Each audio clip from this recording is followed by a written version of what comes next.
ایسی شخصیت کو دعوت خطاب دینے جا رہا ہوں جو احترام سادگی، مہمان نوازی کی اعلیٰ روایات کے علمبردار، محبتوں کی سرزمین کے امیر اور عمران خان صاحب کے ویژن کے ترجمان، میری مراد وزیر اعلیٰ پنجاب جناب سردار عثمان احمد خان بزدار صاحب، آپ کی بھرپور تالیوں میں جناب وزیر اعلیٰ پنجاب بھرپور تالیوں میں استقبال کیجیے گا۔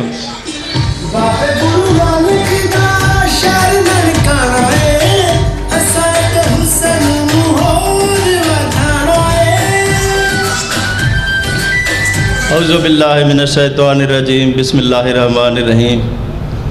عزت مآب وزیر اعظم اسلامی جمہوریہ پاکستان جناب گورنر پنجاب جناب بریگیڈیئر اعجاز شاہ صاحب فیڈرل منسٹر انٹیریئر، جناب شفقت محمود صاحب منسٹر فار ایجوکیشن، محترمہ فردوس عاشق اوان صاحبہ، صوبائی وزراء، اراکین پارلیمنٹ، پارٹی ورکرز، خواتین و حضرات، السلام علیکم۔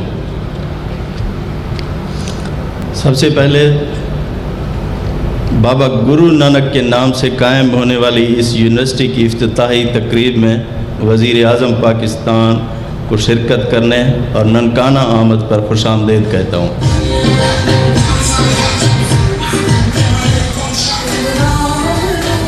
جیسا کہ ہم سب لوگ جانتے ہیں کہ کرتارپور راہداری کے اوپر دستخط ہو چکے ہیں اور بہت جلد اس کی افتتاحی تقریب ہونے جا رہی ہے۔ اس موقع کے اوپر بابا گرو نانک یونیورسٹی کا قیام انتہائی اہمیت کا حامل ہے۔ اس یونیورسٹی کے قیام سے اس علاقے کے لوگوں کو تو فائدہ ہی ہوگا، لیکن اس کے علاوہ انشاءاللہ دنیا بھر سے لوگ، خصوصاً سکھ برادری کے لوگ یہاں تعلیم حاصل کرنے کے لیے آئیں گے۔ یہ یونیورسٹی 3 فیز میں مکمل ہوگی، جس کے اوپر 6 ارب روپے لاگت آئے گی۔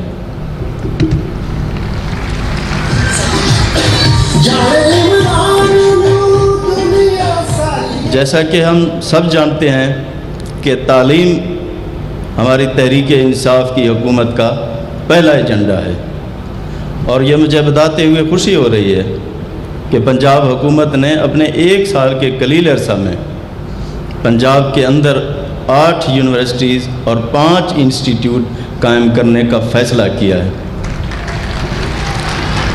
جن کے اندر کچھ میں تو کلاسز بھی شروع ہو گئی ہیں اور کچھ پہ کام جاری ہے۔ ان میں ایک تو Baba Guru Nanak university Nankana, university of north Punjab Chakwal, university of Mianwali, university of south Punjab Layyah, university of Thal Bhakkar, women university Rawalpindi, university of Taunsa اور کوہسار یونیورسٹی مری شامل ہیں۔ اس کے علاوہ Punjab university of technology Rasul ضلع Mandi Bahauddin, Mir Chakar Khan Rind university of technology Dera Ghazi Khan, تینجن Punjab university Lahore, university of technology Rawalpindi اور حافظ آباد کے اندر institute of information and sciences technology شامل ہیں۔ اس کے علاوہ ہماری ترجیح ہے کہ پنجاب کے ہر ضلع کے اندر ہم ایک یونیورسٹی بنائیں۔ جہاں تک ننکانہ صاحب کی بات ہے، صوبائی بجٹ کے اندر اپنے سالانہ اے ڈی پی کے اندر 7 ارب روپے مختص کیے گئے ہیں، جس سے 21 منصوبوں پہ کام جاری ہے، اور 2 لینڈ ریکارڈ سینٹر انشاءاللہ اس سال کے آخر تک مکمل ہو جائیں گے۔ اس سے قبل 208 فلیٹس لیبر کالونی کے واربریٹن میں الاٹ کیے جا چکے ہیں، اور فیز 2 کی تعمیر کا بھی حکم دے دیا گیا ہے۔ ضلع ننکانہ میں ہیلتھ کارڈ تقسیم ہو چکے ہیں، جس سے 28,000 خاندانوں کو فائدہ ہوگا۔ اس کے علاوہ سینٹر آف ایکسیلنس اپنے تعمیر کے آخری مراحل کے اندر ہے، جس سے غریب طلباء مستفید ہوں گے۔ ننکانہ صاحب میں ڈسٹرکٹ جیل اور ڈسٹرکٹ پولیس لائن بھی تعمیر کی جائے گی۔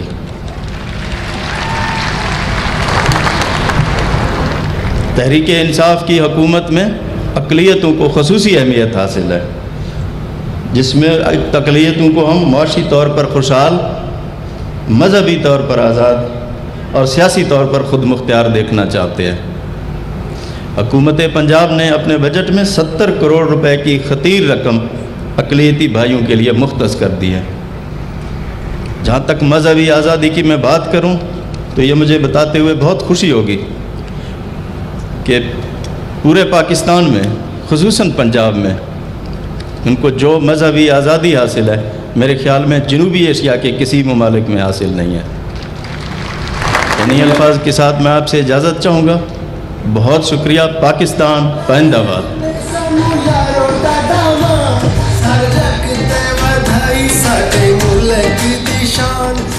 ابھی آپ کے سامنے ہر دل عزیز شخصیت وزیر اعلیٰ پنجاب بڑے خوبصورت انداز میں اپنے خیالات کا اظہار فرما رہے تھے۔ خواتین و حضرات، تعلیمی ادارے ہی کسی قوم کی ترقی اور عروج کی منزلوں تک لے کر جاتے ہیں، کیونکہ ترقی کے تمام راستے تعلیم سے جڑے ہوئے ہوتے ہیں اور یہی راستے کسی قوم کی زندگی کا تعین کرتے ہیں۔ ضلع ننکانہ صاحب تاریخی اور مذہبی حیثیت سے ایک منفرد شناخت کا حامل ہے، جو کہ اپنے اندر کم و بیش 6 صدیوں کی تاریخ سموئے ہوئے ہے۔ قائد اعظم محمد علی جناح نے فرمایا، ایک منتخب حکومت کا کام صرف اور صرف عوام کی فلاح و بہبود ہوتا ہے، اور یقیناً باعث اطمینان ہے کہ وزیر اعظم پاکستان کی سوچ کا محور عوام کی فلاح و بہبود ہے۔ جلانا ہے مجھے ہر شمع دل کو، سوزے پنہاں سے تیری تاریخ راتوں میں چراغاں کر کے چھوڑوں گا۔ آپ کے اور میرے دلوں کی دھڑکن، پاکستان کے عوام کے دلوں کی دھڑکن جناب وزیر اعظم پاکستان عمران خان صاحب۔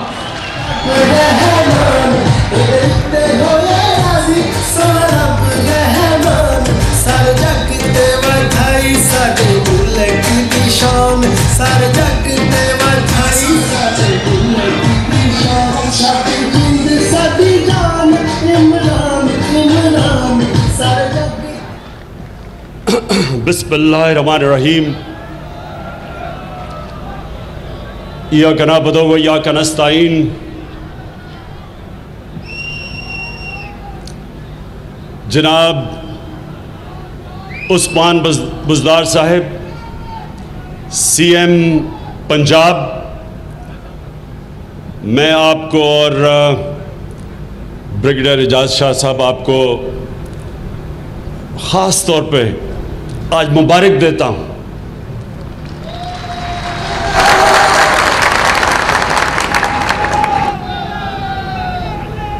میں آپ کو اس لیے مبارک دیتا ہوں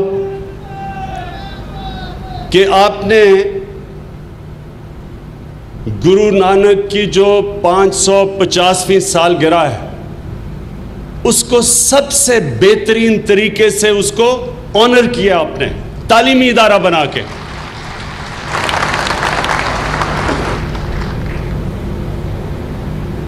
خواتین و حضرات، آج تک دنیا کی تاریخ میں کوئی معاشرے نے ترقی نہیں کی تعلیم کے بغیر۔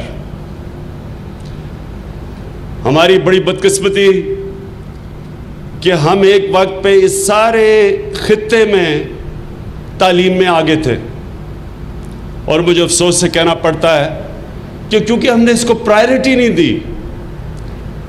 جو بھی ہمارے ملک میں سربراہ رہے انہوں نے تعلیم کو پرائرٹی نہیں دی، اور دیکھتے دیکھتے ہم پیچھے رہ گئے ہیں۔ تو یہ جو آج یہ بہت بڑا سمبولک ایک قدم اٹھایا گیا ہے، گرو نانک کی 550ویں سالگرہ پہ ایک یونیورسٹی کی آج آپ نے بنیاد رکھی ہے، گرو نانک یونیورسٹی، جو انشاءاللہ جو آپ کے عزائم ہیں کہ ایک ایسی یونیورسٹی ہو جدھر ہمارے سکھ برادری کے دنیا سے بھی لوگ یہاں کے پڑھ سکیں، لیکن مقامی لوگ بھی اس تعلیم کا فائدہ اٹھا سکیں. کیونکہ میں نے آپ دیکھا کہ انفارمیشن ٹیکنالوجی اور جو سائنس اور ٹیکنالوجی جس میں نئی ٹیکنالوجیز آ رہی ہیں وہ بھی آپ نے اس یونیورسٹی کے اندر رکھا ہوا ہے، جو کہ خاص طور پہ آپ کو مبارک دینا چاہتا ہوں. اور میں آج چیف منسٹر صاحب آپ کو یہ کہنا چاہتا ہوں کہ جتنی اوقاف کی زمینیں ہیں جن کے اوپر بے دردی سے قبضے ہو رہے ہیں، سب سے زیادہ کرپشن آج اوقاف کی زمینوں کے اوپر ہو رہی ہے. میں یہ چاہتا ہوں کہ جتنی بھی بڑی بڑی درگاہیں ہیں یہاں، مثلا پاک پٹن میں بابا فرید کی، ہر درگاہ کے پاس اوقاف کی زمین کے اوپر یونیورسٹی بنائی جائے. دو چیزیں بنائی جائیں، یونیورسٹی اور ہسپتال. یہ زمینوں کا صحیح معنی میں ہم نے فائدہ اٹھانا ہے. یہ جو بزرگ تھے،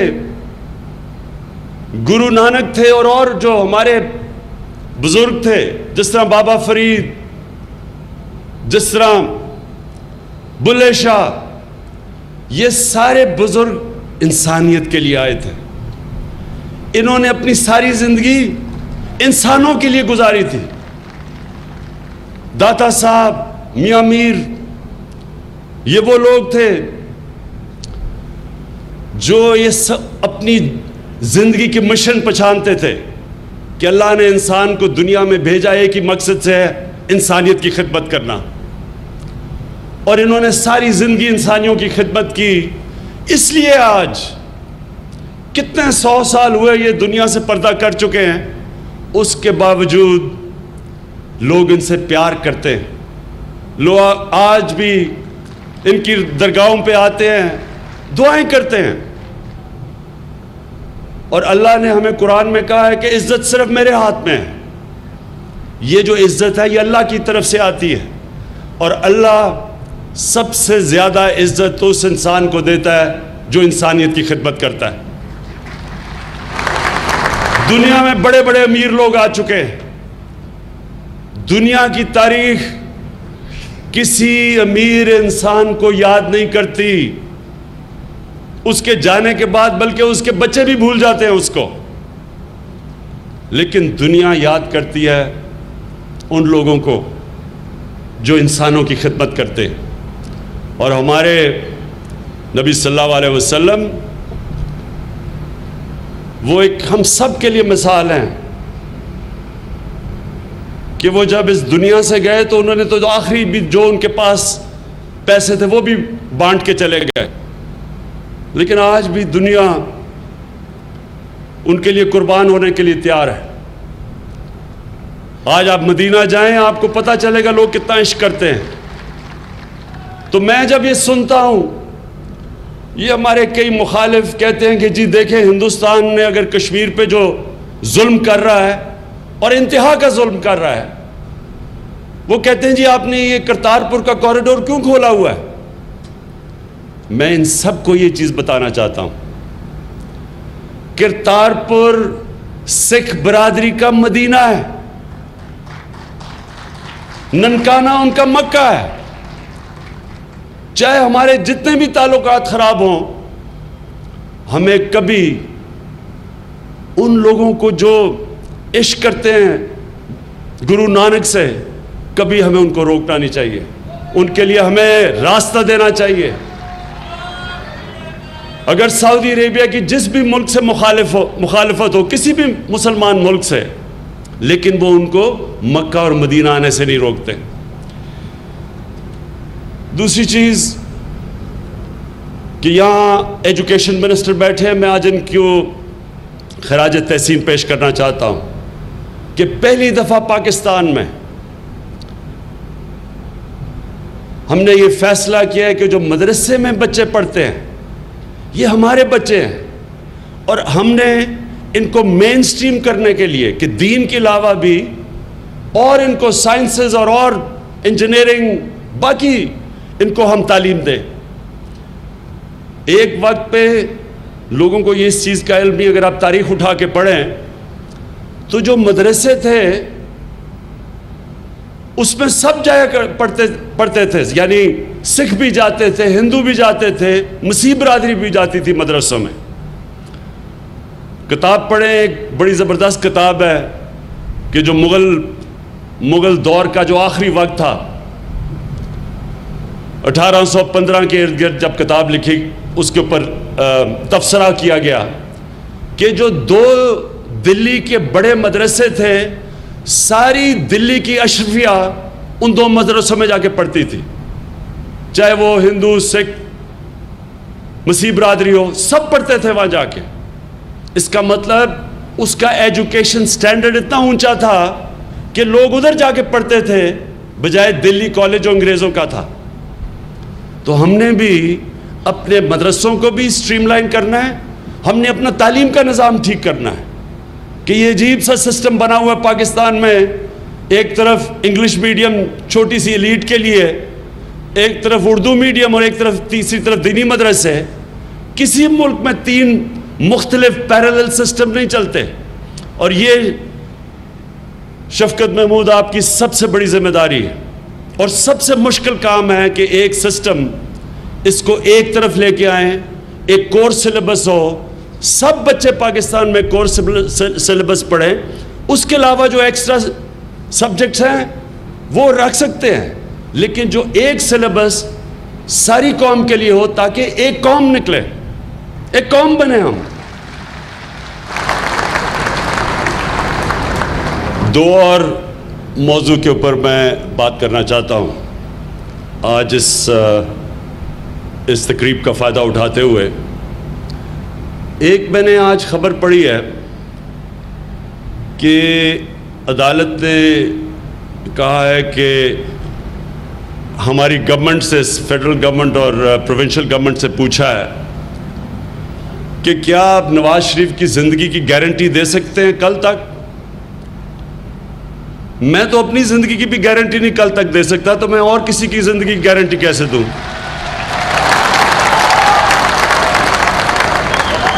ہمارے دین میں تو اللہ نے کہا ہے کہ زندگی موت اس کے ہاتھ میں ہے, انسان تو اپنی کوشش کر سکتا ہے.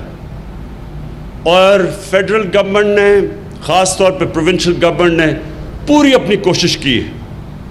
ہم نے بیسٹ میڈیکل دیا ہے نواز شریف کو, میڈیکل کیئر, بہترین ڈاکٹرز کراچی سے ڈاکٹر لے کے آئے ہیں. میں نے شوکت خانم کے جو چیف ایگزیکٹو ہیں, جو پاکستان کے ٹاپ ڈاکٹرز میں گنے جاتے ہیں, ان کو خاص طور پہ بھیجا کہ چیک کریں ان کی صحت پہ. ہم صرف کوشش کر سکتے ہیں, گارنٹی انسان زندگی موت کی نہیں دے سکتا. کوشش کر سکتے ہیں, کوشش ہم نے پوری کی. لیکن میں آج ایک میں بار بار کہتا رہا ہوں, لیکن میں یہ بار بار دہرانا بھی چاہتا ہوں. دیکھیں, ہم مدینہ کی ریاست کی کیوں بات کرتے ہیں؟ مدینہ کی ریاست کی اس لیے بات کرتے ہیں کہ یہ ہمارے نبی صلی اللہ علیہ وسلم کی سنت ہے, انہوں نے بنائی تھی, انہوں نے اصول بنائے تھے. اس اصولوں کے اوپر وہ جو ریاست کھڑی ہوئی تھی, اس سے دنیا کا عظیم سویلائزیشن تقریباً 1000 سال تک رہا تھا. تو وہ ایک کامیاب ریاست تھی, ایک کامیاب ماڈل تھا. اس لیے اللہ ہمیں کہتا ہے کہ ان کی زندگی سے سیکھو. تو میں صرف اس ریاست کی ایک چیز کہنا چاہتا ہوں, کیونکہ ریاست کے اوپر تو پورا آپ ایک ریسرچ کر سکتے ہیں, اور انشاءاللہ ہماری یونیورسٹیز میں ہم ریسرچ کروائیں گے کہ وہ کیا بنیادی اصول تھے جو اس ریاست کے تھے. ایک ماڈرن سٹیٹ تھی جس کی وجہ سے ایک وہ قوم جن کو پوچھتا کوئی نہیں تھا, وہ دنیا کی عظیم ترین سویلائزیشن بن گئے. اس کی ایک میں ایسپیکٹ بتاتا ہوں. اس میں ہمارے نبی صلی اللہ علیہ وسلم نے کہا کہ اگر میری بیٹی بھی جرم کرتی ہے تو اس کو سزا ملے گی. اور پھر انہوں نے کہا کہ بڑی قومیں تمہارے سے پہلے تباہ ہوئیں کیونکہ ایک قانون طاقتور کے لیے تھا اور دوسرا کمزور کے لیے تھا. یہ یاد رکھیں, کبھی ایک قوم بڑی قوم نہیں بن سکتی جس میں رول آف لا نہیں ہوتا.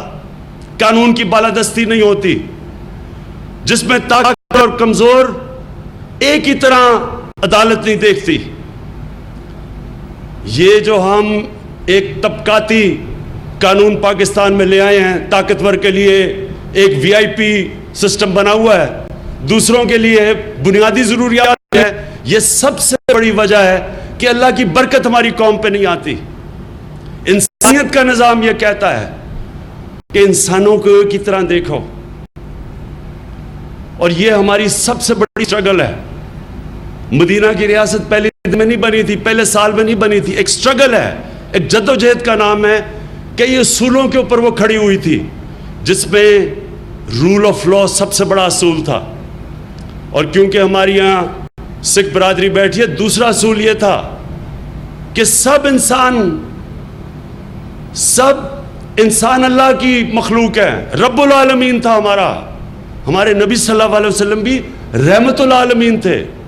یعنی کہ جو بھی آپ کا مذہب ہو، قانون کے سامنے سب ایک برابر ہیں، اور ریاست کے سامنے بھی ایکول رائٹس ہیں، سب کے حقوق ہیں.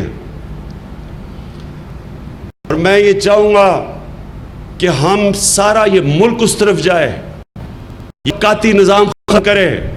ہم جب کہتے ہیں دو نہیں ایک پاکستان، یہ پریولیج کلاس، یہ جو ایلیٹ کا ٹیک اوور ہے پاکستان میں، پریولیجز ایک چھوٹے سے طبقے کے لیے، باقی لوگوں کے لیے بنیادی ضرورت نہیں، یہ کبھی بھی نظام نہیں آگے بڑھ سکتا. کوئی بھی آپ دنیا میں ملک دیکھیں جو ترقی کیا ہے، آج سارے خوشحال ملک دیکھ لیں، سوئٹزرلینڈ لیں، خوشحال ترین ملک ہے. یہ سامنے سنگاپور دیکھ لیں، ہمارے سامنے اوپر آیا ہے. یورپ دیکھ لیں، آپ وہاں سب سے امپورٹنٹ چیز جو دیکھیں گے، قانون کے سامنے لوگ ایک برابر ہیں، قانون کی بالادستی ہے، رول آف لا ہے. اور تاریخ اٹھا کے دیکھ لیں کہ جب رومن ایمپائر سب سے بڑی عظیم دنیا میں طاقت تھی تو وہ رومن لاز تھے، باقیوں کو وہ باربیرینز کہتے تھے.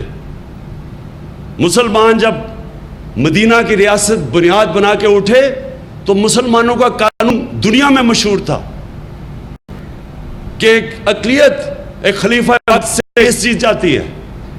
کوئی آج بھی نہیں سوچ سکتا. رول آف لا تھا. انگریزوں کا 19ویں صدی میں کا قانون سب سے بہتر تھا، رول آف لا تھا. اور یہ ہمارا چیلنج ہے پاکستان کا.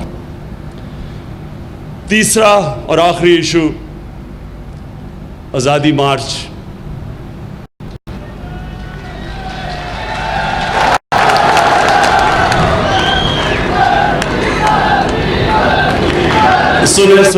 سنیں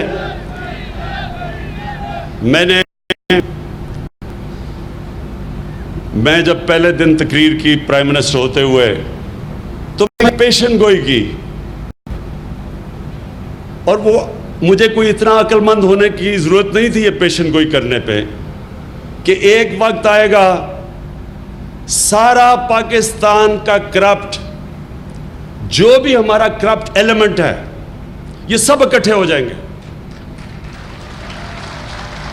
ابھی بھی اٹھا کے دیکھ لیں، میں نے پہلے دن تقریر کی تھی. دیکھیں،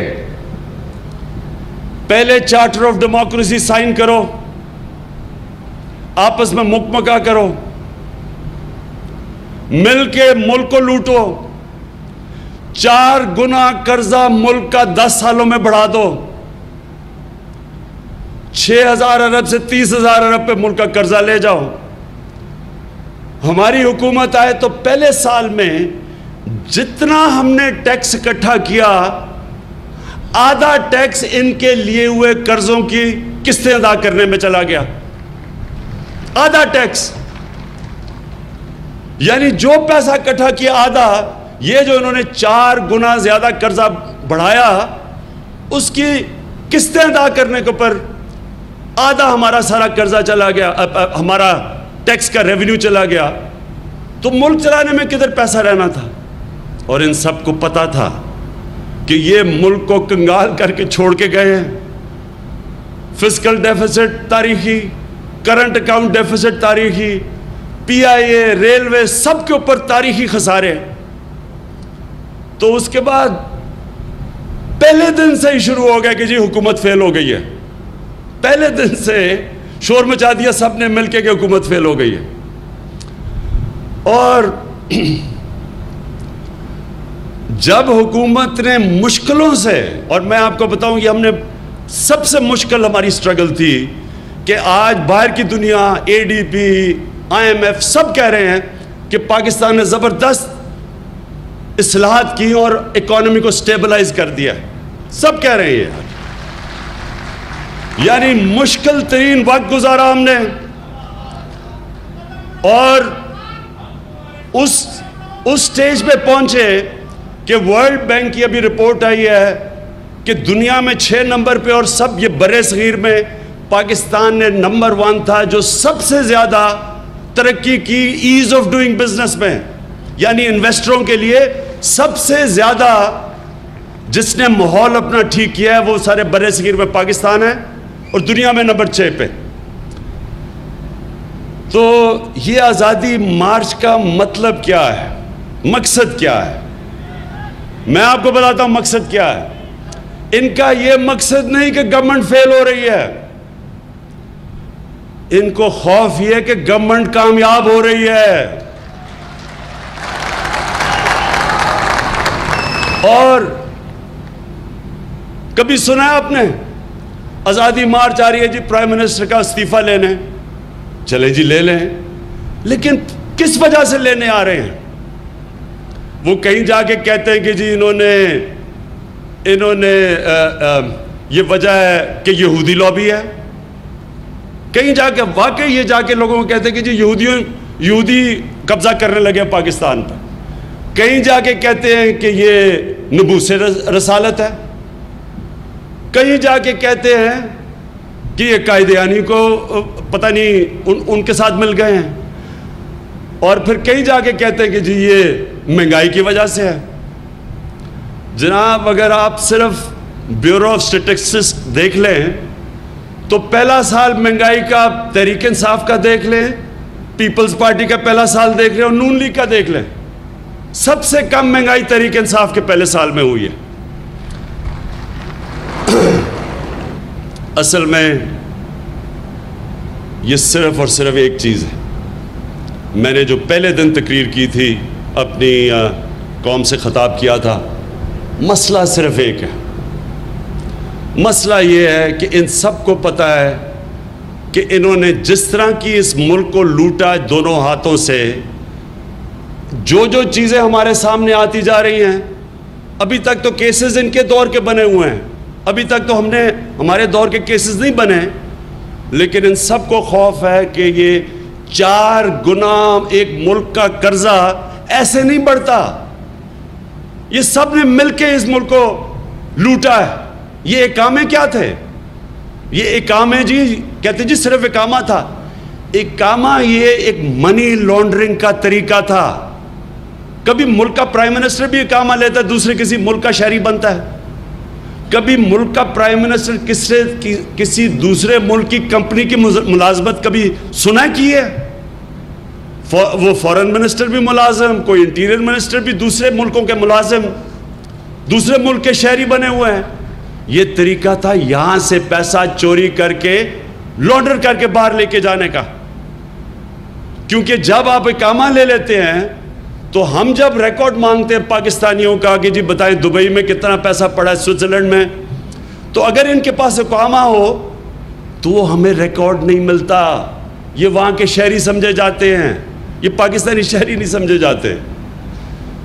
تو ڈر یہ لگا ہوا ہے کہ آہستہ آہستہ حکومت پہنچ رہی ہے, اور اس لیے یہ ایک بلیک میل کرنے کا طریقہ سب اکٹھے ہو کے.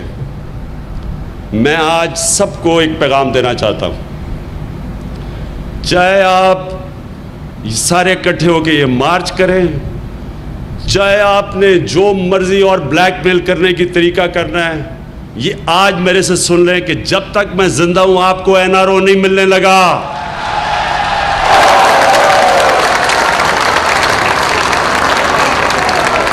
کیونکہ جو دو NRO ملے تھے ایک شریف خاندان کو جنرل مشرف نے جانے کے لیے سعودی عربیہ دیا تھا اور دوسرا آصف زرداری کو واپس آنے کا دوسرا NRO دیا تھا. ان 2 NRO کی وجہ سے آج ہمارے ملک کے حالات یہ ہیں. آج ہمارا ملک مقروض ہے. آج جو لوگوں کا مہنگائی ہے وہ اس وجہ سے کہ یہاں سے پیسہ چوری کر کے باہر پاکستان میں ڈالر زیادہ باہر گئے, اندر ڈالر کم آئے, بڑا خسارہ ہو گیا, روپیہ گر گیا. جب روپیہ گرا تو ساری چیزیں جو باہر سے منگائیں وہ مہنگی ہو گئی. بجلی مہنگی, تیل گیس مہنگا, ڈیزل مہنگا, ٹرانسپورٹ مہنگی, اور اس کی وجہ سے لوگوں کو تکلیف ہے. لیکن میں اپنی قوم کو آج آخر میں یہ بات کہہ کے جانا چاہتا ہوں کہ انشاءاللہ اللہ نے اس قوم کو جو دیا ہے, جس طرح کا اللہ کا شکر ہے کہ دنیا یہاں باہر سے بھی انویسٹمنٹ کا سوچ رہی ہے, اور ہم نے اپنے پاکستان میں انویسٹرز کے بھی لیے آسانیاں پیدا کرتے جا رہے ہیں. تاجر ہمارے جو کبھی ٹیکس ریٹ میں نہیں آئے, اور میں تاجروں کو یہ کہنا چاہتا ہوں کوئی ملک ٹیکس کے بغیر نہیں چل سکتا. لیکن مجھے خوشی یہ ہے کہ تاجروں نے کہا کہ ہم فکس ٹیکس کے اوپر آنے کے لیے تیار ہیں, اور انشاءاللہ ان سے بھی ہماری بات اب ہو رہی ہے. میں آج آپ کو بتا رہا ہوں کہ آپ کے دیکھتے دیکھتے یہ قوم جو مشکل وقت ہم نے گزارا ہے پہلے 1 سال کا, اب انشاءاللہ آپ دیکھیں گے کہ یہ ملک تیزی سے آگے بڑھے گا. میں آخر میں یہ پھر کہنا چاہتا ہوں کہ ہم نے پورا زور تعلیم پہ دینا ہے. ہمارا ایک نوجوان آبادی ہے, ہم جتنا زور لگائیں گے, جو پیسے بچائیں گے تعلیم کے اوپر خرچ کریں گے.